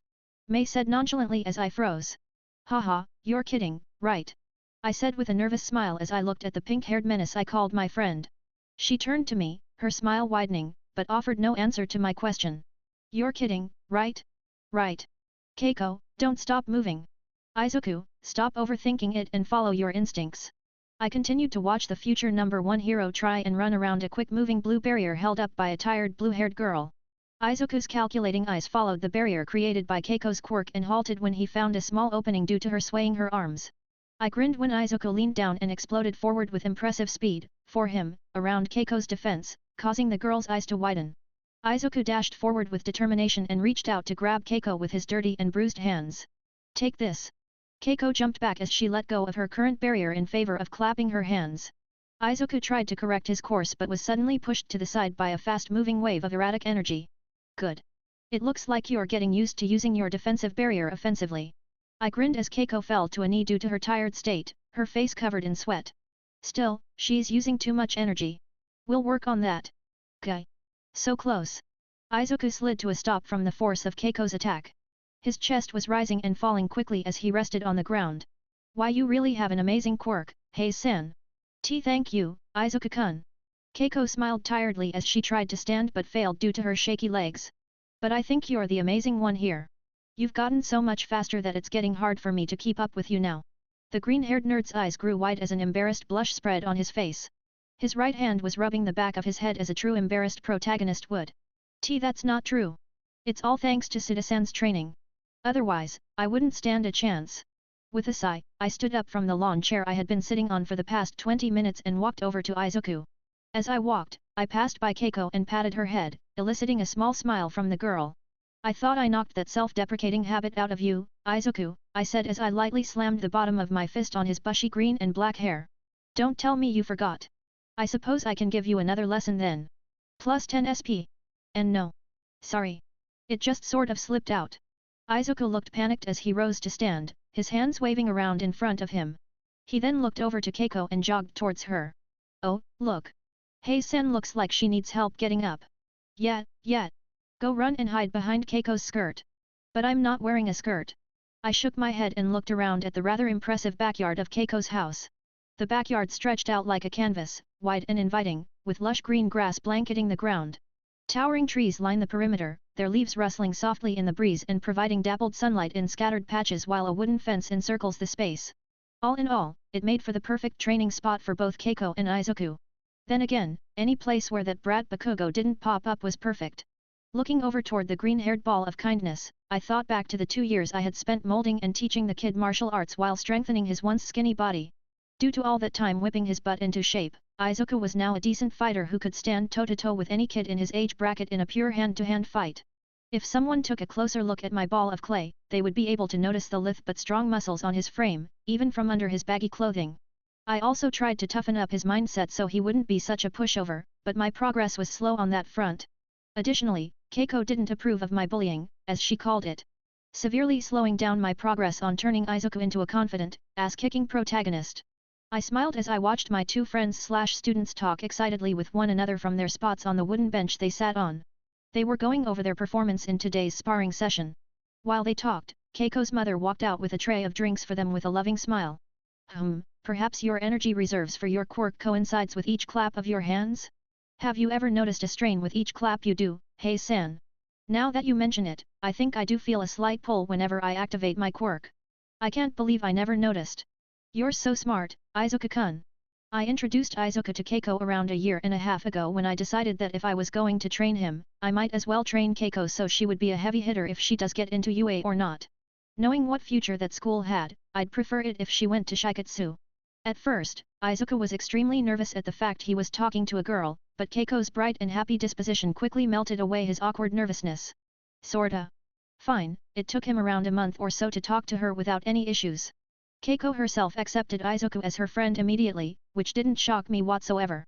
She always had an easy time making friends if going off the way everyone at the orphanage loved her was anything to go off by. It also helped that the two of them coincidentally went to Aldera Junior High. Anyway, while I had Izuka work on his body strength and techniques, I focused on getting Keiko's quirk to level up beyond what she originally could do. Using my rather extensive knowledge of all 12 of my cursed techniques as a base, Izuku and I were able to quickly brainstorm all of the possibilities Keiko's quirk could have. Some of our ideas were moving barriers, vertical and horizontal positioning, floating discs so she could essentially walk on air, fast-moving concentrated barriers to use offensively, and so much more. Keiko had a highly versatile quirk that could be used for so much more than just simple shields.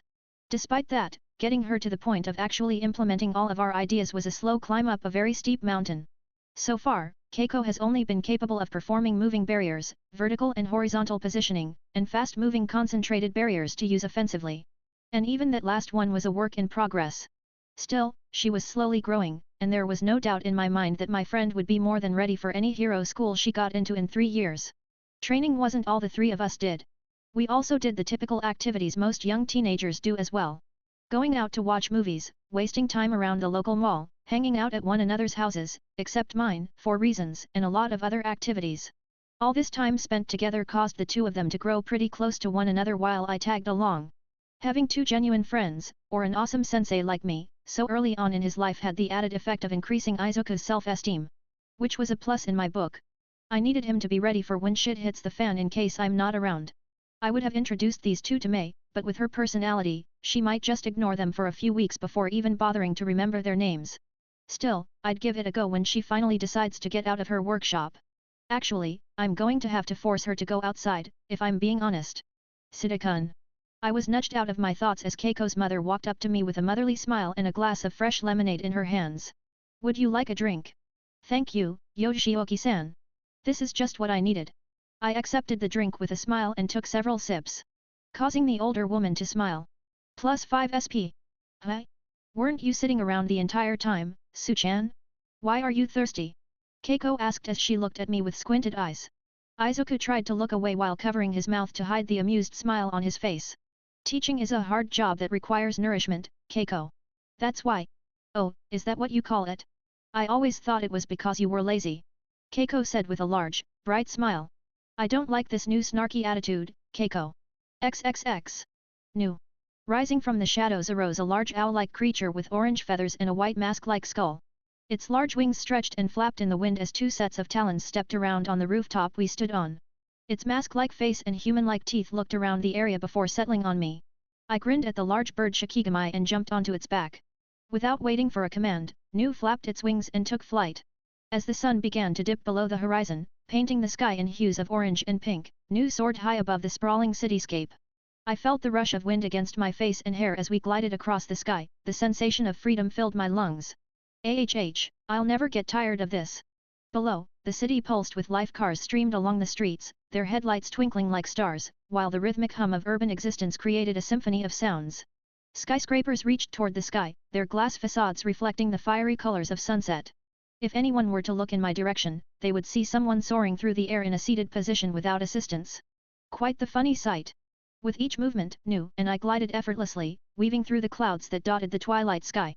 I gazed down at the parks speckled among the concrete, where small clusters of people enjoyed their evening, and distant bridges that connected different parts of the city like veins in a living organism. As we continued on our journey above, the lights below began to blink on, transforming the ground below into a vibrant tapestry of flickering colors. It was a breathtaking view, a moment of tranquility amidst the bustling chaos below. There truly wasn't anything like soaring through the skies. Sure, I could fly like Yorozu did with her bug-like wings using my construction technique. But I liked riding on Nu a lot more. Sitting on my Shikigami's back as it soared through the sky reminded me of how Gaku rode on his Nimbus cloud. I was living the dream. Unfortunately, the sight of a large, black dome in the far-off mountains came into view. Nu tilted its wings, and we began to descend toward the black dome or, as I know it, a curtain. My Shikigami and I glided right through the curtain with no issue, and the sight of a large Japanese-style building surrounded by a 10-foot-tall stone wall surrounded by thick trees came into view.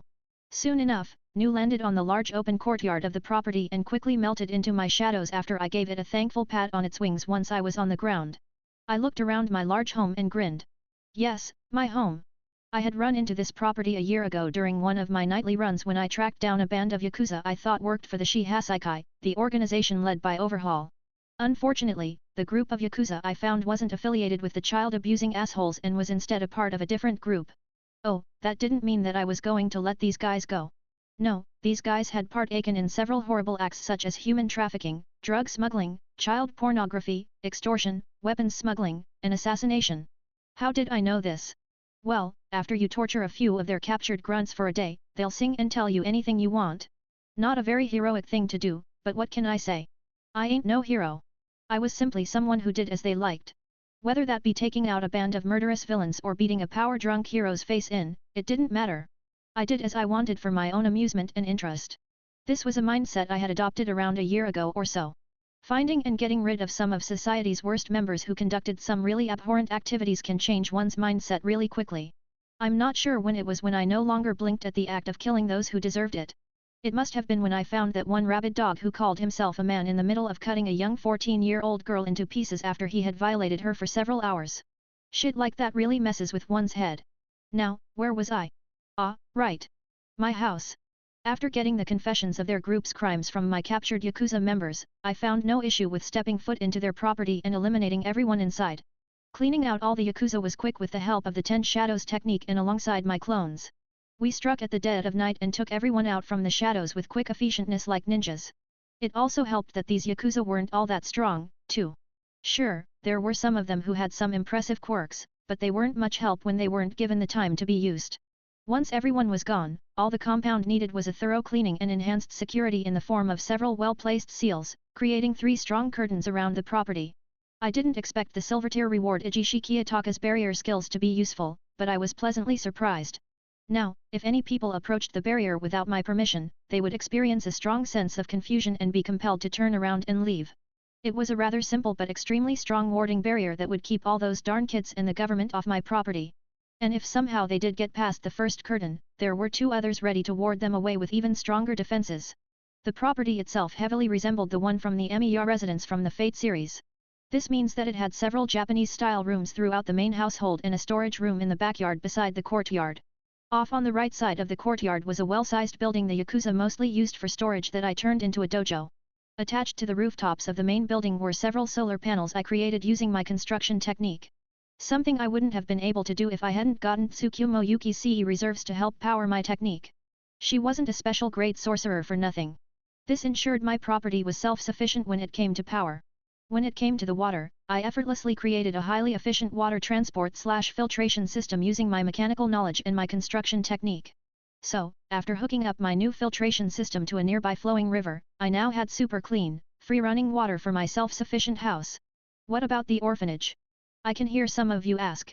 Surely, I didn't just disappear on them again. I was still a barely 15-year-old kid in their eyes, after all. There's no way they would be okay with me moving into my own home without an adult guardian. The answer to that problem was to send a clone in my place to keep up appearances. What an unlucky fellow. Deciding I had stared at my property long enough, I walked through the back door and removed my shoes. While I may not have been Japanese in my past life, I appreciated the way they didn't wear shoes inside. Kept the floors clean. I walked past the room I used as my library and stepped into my kitchen to grab an apple. On the shelves in my library were several books and manga. Some of these were books 1 to 3 of The Hunger Games, episodes 1 and 2 of Star Wars, and the first entry to the Harry Potter series. 12 physical volumes of my TMNT manga sat beside volumes 1, 2, and 3 of Dragon Ball Z.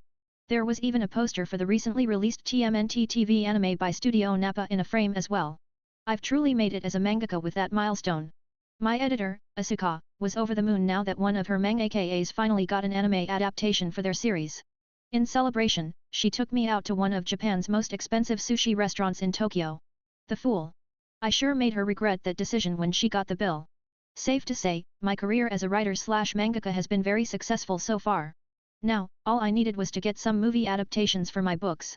I threw myself on my large L couch and turned on the 80-inch OLED television.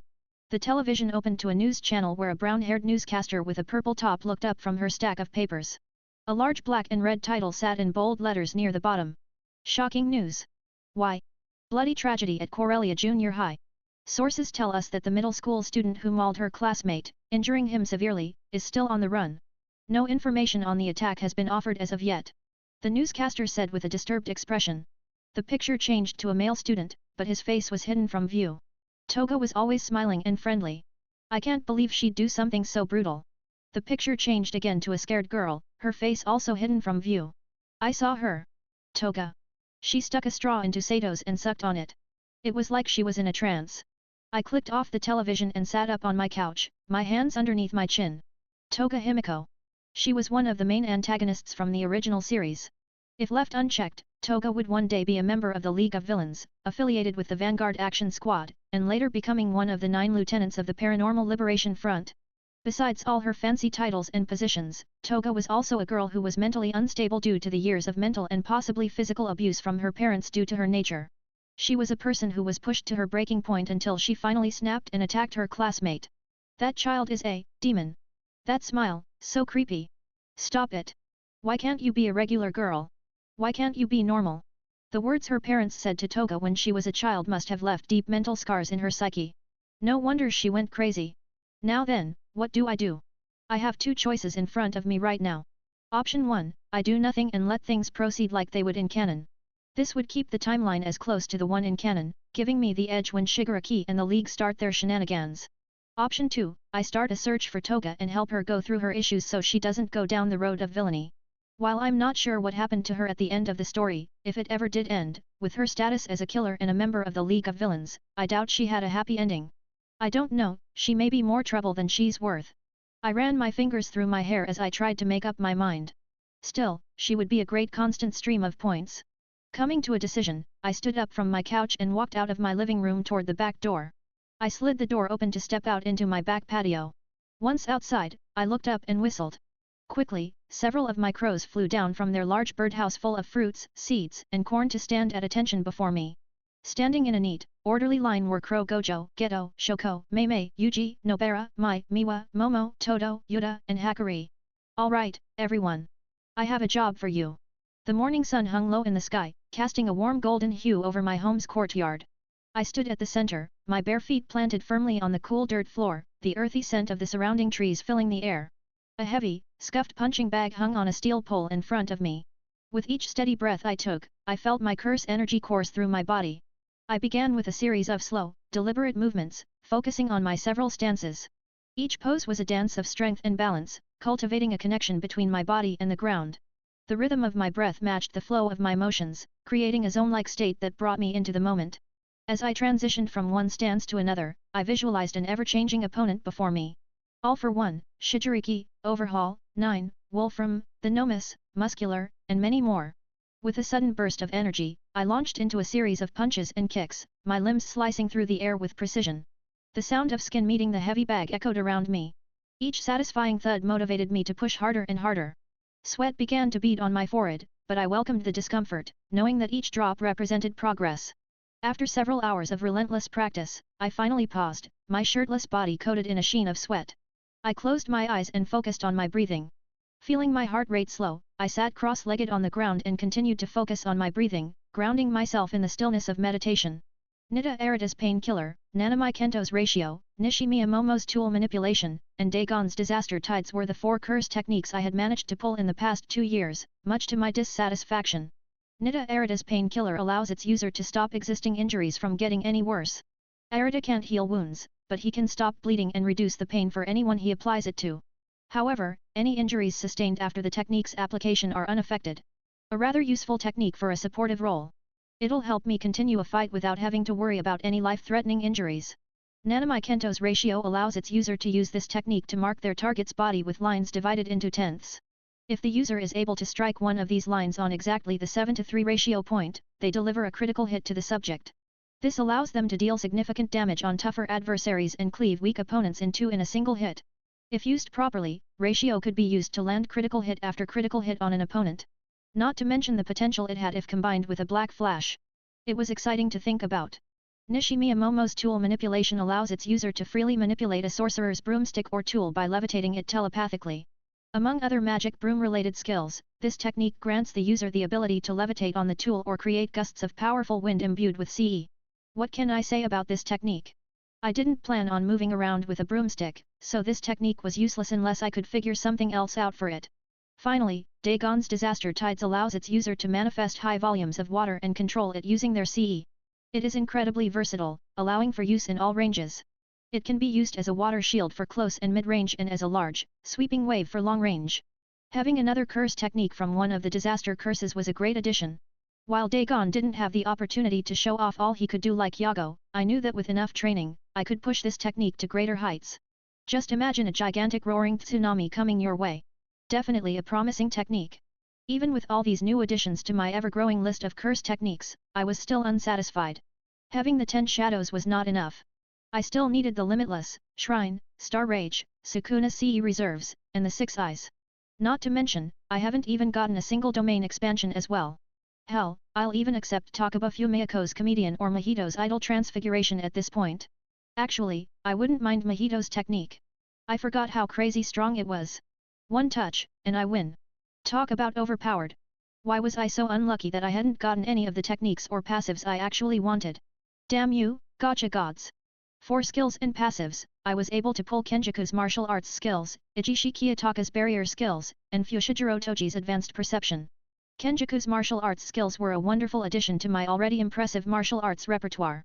It has greatly increased my hand-to-hand proficiency to even greater peaks. After all, a sorcerer who had lived 1,000+ years has had a lot of time to learn almost every martial art ever created in his world. Ijishi Kiyotaka's barrier skills were something I didn't know I needed until I had it.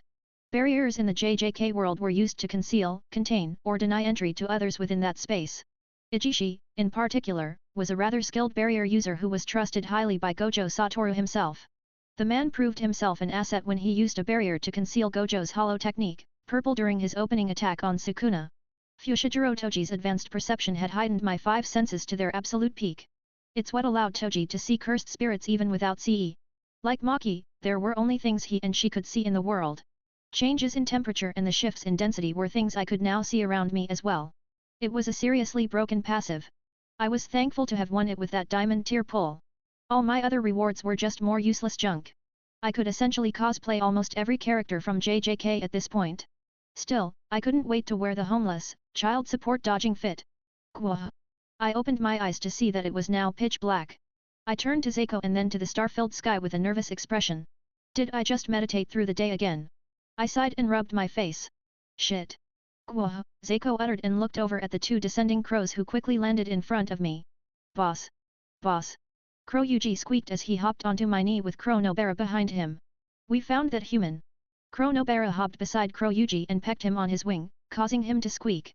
Gojo found the human, you dolt. Alright, alright. So mean. Good work, you two. I stood up and lifted my arms to unwind my stiff joints. I then began to go through some stretches. Now then, let's go pick up a stray. XXX. General POV. The laboratory was dimly lit, with flickering fluorescent lights casting eerie shadows across the cold, sterile walls. The air was thick with an unsettling mix of chemical odors, a pungent reminder of the experiments conducted within. Rows of glass beakers and vials lined the cluttered countertops, some bubbling ominously with iridescent liquids while others were stained with dark, incomprehensible substances. In one corner, a large metal table stood, grimy and stained, adorned with surgical tools that glinted menacingly under the weak light. Charts and diagrams, filled with incomprehensible symbols, were pinned haphazardly to the walls, giving a sense of frantic research and obsession. A heavy metal door, slightly ajar, groaned occasionally as if it harbored secrets that it desperately tried to keep hidden. The faint sound of dripping water echoed in the background, punctuated by the unsettling hum of machinery that seemed to breathe with a life of its own. Shadows danced along the walls, sometimes resembling figures peering out from the corners, evoking a sense of dread and anticipation. In this place, the line between genius and madness was blurred, and one could almost feel the presence of unrestrained ambition and evil lingering in the air, whispering of dark experiments waiting to be unleashed. Sukuna. What an interesting fellow. Sitting behind a computer within the lab was a man dressed in a suit whose face was entirely made up of scar tissue, extending from above his upper lip and covering his entire head and the back of his neck. As such, he had no visible nose, ears, hair, or eyes, though the outlines of his eye sockets were visible. Attached to his face and neck were several life-sustaining tubes and wires that stabbed themselves into his skin. Some would feel sorry for the sad state this man was in, but those who knew who he truly was would sooner run in terror. For this man was none other than All for One. Once Japan's most powerful villain. Unmatched by all. All, except for the symbol of peace himself, All Might. Who reduced him to the sad state he currently found himself in. A slow, intrigued smile grew on the disfigured man's face as he looked at the blurry image on his computer of a hooded figure with a long black and golden staff sitting over their shoulders as he seemingly flew through the air in a standing position as the moon hung in the starry sky. A quirk that allows you to control your own blood, swap places with small objects, great strength, high speeds, flight, a form of telekinesis, the ability to conjure both fire and water, masterful martial arts, and high-level weapons knowledge, and who knows what more. All for One said with an ever-growing sinister smile. You're like me. How very interesting indeed. XXX. General POV. The paved streets glistened under the pale glow of the street lamps, casting long shadows that flickered in the night breeze. Toga Himiko kept her distance, just enough to remain unseen but close enough to keep the drunk salaryman in her sights. The man moved back and forth, swaying around due to his inebriation, his coat flared slightly as he trekked. Himiko was a fair-skinned girl with an attractive face. She had inward-tilting yellow eyes with thin, slit-like irises that resembled those of a cat. Her wide mouth had a somewhat feline appearance, as her canines were pointed and longer than her other teeth, giving her a vampiric look. Her loose, shoulder-length hair was a pale ash blonde, and two chin-length side bangs framed her face. With each step, her heart raced. The streets were nearly empty except for the occasional rustle of leaves and the hum of late-night traffic. Himiko followed the man into a dimly lit, narrow alley, its walls adorned with peeling posters and fading graffiti. The scent of damp earth mingled with something spicy, perhaps leftover food from a nearby restaurant. He paused at a corner, glancing over his shoulder. For a fleeting moment, she held her breath, pressing herself against the cool brick wall to blend into the shadows. The man seemed to scan the area, and she wondered if he could feel her presence. Shrugging, the man unbuckled his pants and pulled out his member to release himself on the wall before him with a long, satisfied sigh. Himiko's face grew into a wide, hungry smile as she gripped her dirty box cutter tightly. The man's back was turned to her. This was her chance. She walked around the corner where she hid behind, her dirty school uniform matted with dirt and dried blood. Her loose, crusty hair swayed as she approached the man with a blaring hunger in her stomach. As she took one step, she felt her legs shake from exhaustion, causing her to briefly pause. The several sleepless nights Himiko had gone through were beginning to affect her. But that would change soon. Himiko would finally have a taste of the glorious, delicious, beautiful, life-sustaining blood again. She couldn't wait. Her dear Sato's blood was so delicious, she couldn't wait for another taste. Blood was all she could think about. Not even her painful hunger or thirsty throat could distract her right now. Blood, just a little. Just a tea taste. Himiko muttered as she and the man were only 3 meters apart. I'll just stab you a little bit. It'll only hurt for a second. Are you sure you want to do that? Once you start down that path, you won't be able to stop. Himiko and the pissing man spun to look at a hooded figure leaning against one of the walls in the alleyway with their hands in their jacket pockets. Seemingly appearing out of thin air. The drunk man quickly buckled up his pants and turned back and forth to the hooded figure and Himiko. What the hell? Who the hell are you two? Get lost, you bozo. The hooded figure shooed the man away. And stop pissing in the streets. That's disgusting. Hi. Who the hell dash? Shunk. Both Himiko and the man blinked in confusion as a thick knife stabbed itself beside the drunk man's head, silencing him. Seeing the weapon, the man screamed in fright and ran out of the alleyway, leaving the hooded individual and Himiko alone. Sukuna pushed himself off the wall and approached Toga. Now then, Toga. Let's talk.